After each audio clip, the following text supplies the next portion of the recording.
Welcome to Edulab channels. Government of Telangana school education department వారు physical education teacher సంబంధించి who are working under the government and local body schools వీళ్ళకి సంబంధించి purely deputation మీద foreign సర్వీస్లో పనిచేయడానికి 22 vacancies ఈ degree college and junior కాలేజ్లో ఉన్నాయని ఒక నోటిఫికేషన్ రావడం జరిగింది. కంప్లీట్లీ ప్యూర్లీ డిప్యుటేషన్ మీద పనిచేయడానికి వీళ్ళ నుంచి అప్లికేషన్స్ మాత్రం తీసుకుంటున్నారు. సో నోటిఫికేషన్ వచ్చేసి మనకు 11th రోజు వచ్చింది, ఆగస్టు 11th రోజు.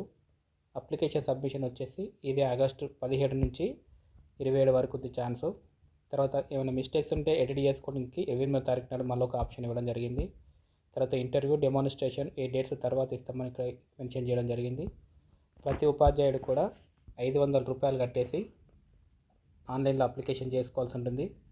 ఈ మోడ్ ఆఫ్ సెలెక్షన్ ఎలా ఉంటుందంటే weightage for professional qualification experience followed by an interview. అంటే మీకున్నటువంటి సర్టిఫికేట్స్కు తర్వాత జరిగేటువంటి ఇంటర్వ్యూ ఆధారంగా మార్క్స్ ఇవ్వడం జరుగుతుంది.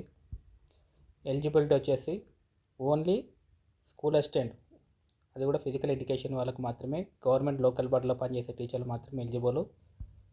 31/7/2026 వరకు 5 ఏళ్ల సర్వీస్ పూర్తి చేసుకున్న వాళ్ళు మాత్రమే ఎలిజిబుల్. తర్వాత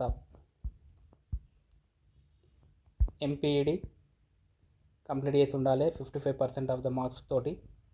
తర్వాత ఎలాంటి క్రిమినల్ కేసెస్ కానీ ఎలాంటివి కూడా పెండింగ్ ఉండకూడదు. అదేవిధంగా ఇంగ్లీష్ ఫ్లూయెన్సీ ఉన్న వాళ్ళకు, అంటే ఇవన్నీ కూడా ఇంగ్లీష్ మీడియం కాలేజ్ కాబట్టి ఇంగ్లీష్ ఫ్లూయెన్సీ ఉన్న వాళ్ళకు ప్రిఫరెన్స్ ఇవ్వడం జరుగుతుందని నోటిఫికేషన్లో పేర్కొనడం జరిగింది. అదేవిధంగా సెలక్షన్ ప్రొసీజర్ వస్తే ఇక్కడ చూడండి, certificates MPEd, MPhil, PhD, net, slate వీటి ఆధారంగా మార్క్స్ కేటాయిస్తారు.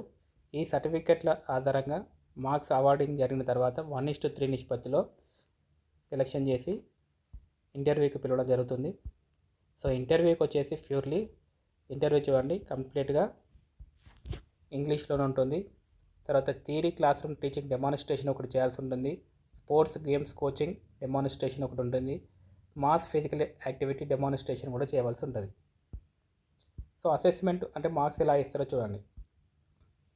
సర్వీస్ ఎక్స్పీరియన్స్కి మ్యాక్సిమం 20 మార్క్స్, అంటే ప్రతి ఇయర్కి 2 మార్క్స్ అవార్డు ఇచ్చుకుంటూ పోతున్నారు. అంటే ఫస్ట్ 10 years 5 years సర్వీస్ ఉంది కాబట్టి 5 years నుంచి 6th year 7th year అట్లా కంటిన్యూగా 2 మార్క్స్ అవార్డు ఇచ్చుకుంటా 20 మార్క్స్, అంటే సర్వీస్ ఎక్స్పీరియన్స్ మీద మనం మ్యాక్సిమం 20 మార్క్స్ తీసుకోవచ్చు. తర్వాత పిహెచ్డి చేస్తే 25 మార్క్స్, నెట్కు 20 మార్క్స్, స్లెట్కు 10 మార్క్స్, ఎంఫిల్కి 10 మార్క్స్. ఓవరాల్గా ఈ అన్నిటి మీద ఆధారపడి మనకు 80 మార్క్స్ వస్తాయి. అన్నిటి మీద టోటల్గా 80 మార్క్స్ వస్తాయి. తర్వాత మిగిలిన 20 మార్క్స్ వచ్చేసి థియరీ క్లాస్ రూమ్ డెమాన్స్ట్రేషన్కి 5 marks, sports and coaching lesson డెమాన్స్ట్రేషన్కి 5 మార్క్స్, మాస్ ఫిజికల్ యాక్టివిటీ డెమాన్స్ట్రేషన్కి 10 మార్క్స్, టోటల్గా 100 మార్క్స్. ఈ ఇంటర్వ్యూకి పిలుస్తున్నప్పుడు ఏ విధంగా పిలుస్తారు? ఫస్ట్ హయ్యర్ ఎడ్యుకేషన్ క్వాలిఫికేషన్ ఉన్న వాళ్ళకి ఫస్ట్ ప్రిఫరెన్స్ ఉంటుంది. ఒకవేళ హయ్యర్ ఎడ్యుకేషన్ క్వాలిఫికేషన్ ఇద్దరికి సమానంగా ఉంటే seniority in the government service చూస్తారు. ఇది కూడా సేమ్ ఉంటే డేట్ ఆఫ్ బర్త్ చూస్తారు. తర్వాత terms and condition of the deputation. ఈ డిప్యుటేషన్లో వెళ్ళిన ఏ ఉపాధ్యాయుడు కూడా అదే పోస్ట్లో ప్రమోషన్ కానీ తర్వాత absorption of the regular appointment కానీ అడగడానికి లేదు. తర్వాత ఎప్పుడైతే రెగ్యులర్ అపాయింట్మెంట్ జరుగుతుందో వెంటనే ఆ సర్వీస్ నుంచి రిమూవ్ చేసి తిరిగి మదర్ డిపార్ట్మెంట్కి పంపించడం జరుగుతుంది. ఇది ఈ నోటిఫికేషన్ సంబంధించి. ఈ నోటిఫికేషన్లో ముఖ్యమైనటువంటి డేట్స్ మాత్రము 27వ తారీఖు చివరి డేటు 27 గుర్తుంచుకోండి. ఏ డేట్ లోపు ఖచ్చితంగా అప్లై చేసుకోండి. All the best to teachers who are applying to the deputation post. Thank you one and all.